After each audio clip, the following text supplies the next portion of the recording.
day everyone. Today, we are going to find out the life and works of Tycho Brahe. His name is Tycho Brahe.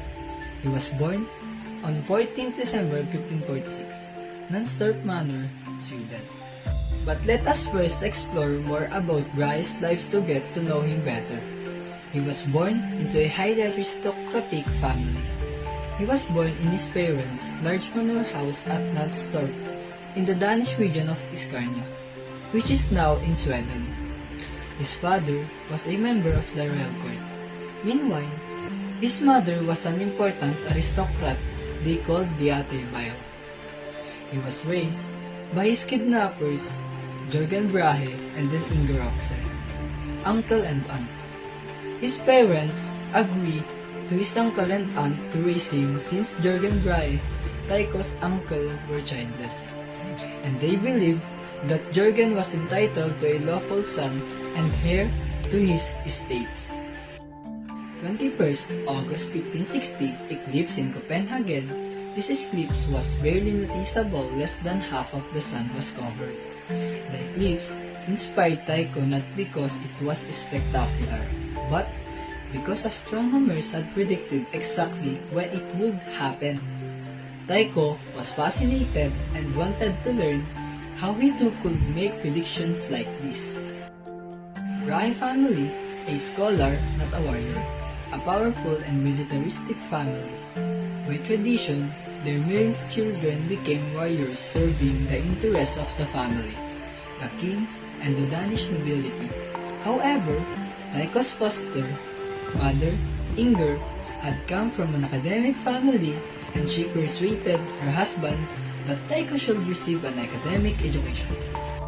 In the summer of 1565, Tycho's stepfather Jürgen had been in the process of making Tycho his legal heir. Unfortunately for Jürgen and Tycho, a war with Sweden intervened. Jürgen was appointed vice admiral of the Danish fleet and died of pneumonia in the summer of 1565 after falling into the water. Tycho inherited nothing because the paperwork making him Jürgen's legal heir was incomplete. In April 1566, at the age of 19, Tycho arrived back in Germany. On a December evening, he got into argument with another Danish student who, like him, was studying at the University of Rostock. The cause of the argument is not known. Sometimes it is claimed they were arguing about which of them was the better mathematician. But this is probably a myth. No doubt, alcohol played a part in the dispute. Tycho enjoyed dining and drinking heartily. After further disagreements, the two students fought a duel with swords, which resulted in Tycho losing the front of his nose, picking up permanent scar on his forehead. He is experimented metal fitting that disguises nose disfigurement. He wore that skin color prosthetic metal for the rest of his life. News reached him that his natural father, Otto Brahe, was ailing. His father died on May 1571, leaving 23-year-old Tycho substantial legacy.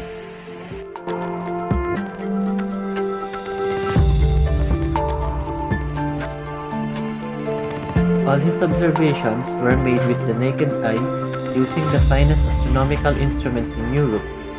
He built his own observatory on an island. The King of Denmark gave him the island and some additional money just for that purpose. Tycho named his island observatory Uraniborg Urania after the muse of astronomy.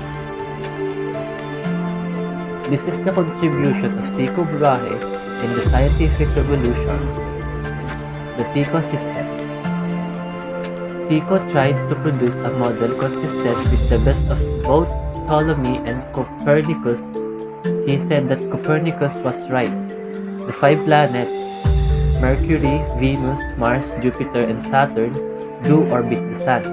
However, the Moon and the Sun and the stars orbit the Earth. As Ptolemy had said, the Tychonic system, Earth is the center of the universe. The Moon, the Sun, and the stars orbit the Earth. The 5 planets orbit the Sun. Chapter 7.2 Motion in Space. In the 2nd century AD, Ptolemy developed that the Earth is in the center of the universe with planets and sun orbiting in small circles.